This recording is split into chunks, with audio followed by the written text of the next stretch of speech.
Hello, Western Civ. We're in week 3. It's a little loud in the background.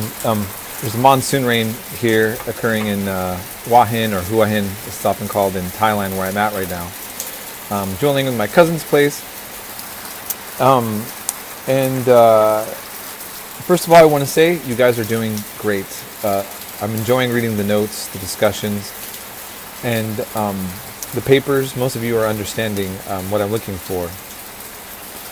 And I just want to say a few things. I posted some of the discussions when I was in Denmark and Germany, which you weren't required to watch. But I did really learn a lot, at least from the people I've talked to, about different, the way that things are done. People do things differently in Europe, right? But there was a discussion about the difficulty that's occurring with racism and the challenges of multiculturalism and the way that people are starting to react to that. And that's mainly due to the refugee crisis. You might have, if you watched the discussions, that was brought up.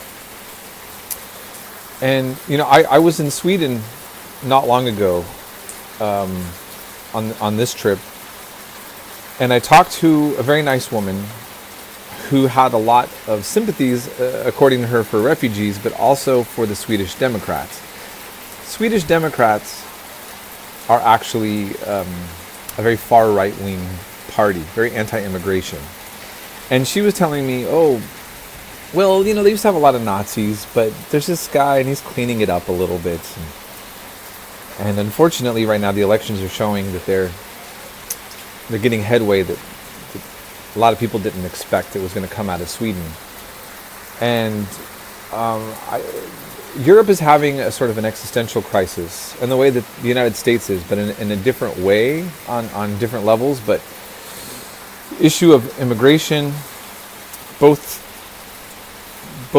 places have this kind of contentious debate. And it's driving wedges between families, just in the way that politics in America has been doing the same thing, unfortunately. And so it's just something to kind of pay attention to. I was in my great-great-grandfather's village in Sweden, very small area. And they had refugees there. And it was clear that a lot of the Swedish people were uncomfortable. I mean, it looked uncomfortable. I don't know, I'm talking about superficial. I could have it wrong, but I saw them going through almost like ghosts through the town. And it was a very small and very quiet town. And you hope for the best. I mean, I was in my great-great-grandfather's village, and I spoke a little Arabic to a cute little girl with a hijab. I said, "Marhaba," and she smiled. And we're at a point where we're gonna have to be able to say hi to each other, or get along, or what? I mean, what's the solution? I mean, this is the debate going on. Now, I have not been in Thailand very long. I went to Bangkok first with my cousin, and now I'm here in this area, which is much more quieter. And it's so different that I'm going to have to absorb a lot more things before I can tell you much about it, to really make an analysis. But I think it's good to get out of our comfort zone, get out of something that we expect. So the one thing, even though I realize that Europe, they are doing things different than we in the United States do, I think, in my opinion, for the better in certain aspects of like economic policies and so forth. It didn't feel that foreign to me, really, other than having different language. I mean, I am of European ethnicity, right? And people thought I was Swedish, people thought I was German. But now I'm in Thailand, right? It's different. So, but this is beautiful. There's a monsoon rain going on right now. We often hear birds. There's a lot of beauty. I've been telling my classes, I just started traveling at 44, and so I'm starting late. And I just want to encourage all of you out there to do that whenever you can.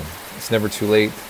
Getting out of the house is good, and seeing the world. And Hopefully we can all make it a better world together. So listen, we're covering Greece, this section, very important and fundamental to Western civilization. And keep in mind that, of course, that Greece, like we were starting off before, it's still a different culture, right? We're talking about the influences on the Western world. And you'll see our vocabulary for politics and philosophy and everything. Greeks. Very important section. So it's mid-afternoon here in Thailand. It's 1 a.m. in America. We do have a time difference, but I will try to get back to you as soon as possible whenever you need to, and we'll keep in touch.